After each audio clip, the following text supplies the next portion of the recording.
using policing to respond to all of our problems has become very normalized. And so to the point where we can't even imagine how else one would deal with the situation. First of all, it makes people think that whomever is saying that believes that we should have no police starting tomorrow. And that scares people because they don't know what that looks like. And they think about, what if my house gets broken into, or what if, I'm mugged? I need to be able to call somebody.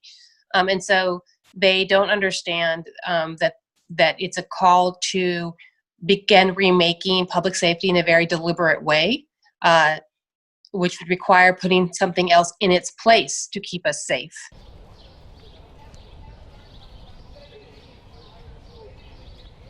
We've seen this with the opioid crisis.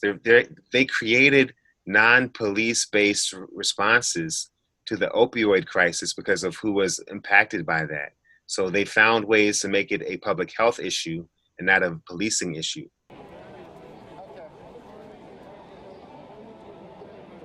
The slave patrols, and also during Jim Crow segregation, you had police serving these functions, as well as you had vigilantes.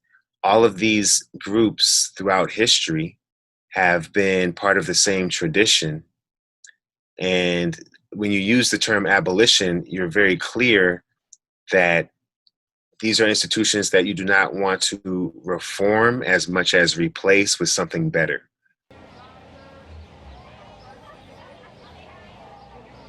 There don't need to be fewer jobs. It just means that to have a really good quality public supported job, right? Which is a lot of people going to policing because it's a solid, paycheck, and, they feel like they're serving their communities. There are a lot of different ways to serve your communities. You can serve them as a social worker. You can serve them as a mental health worker. You can serve them leading a recreation center. If we invest in these different entities.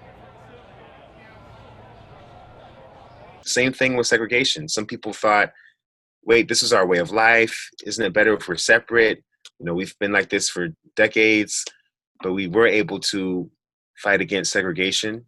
And similarly, I think today with policing, the idea of abolishing it encourages us to think about replacing it with a better system.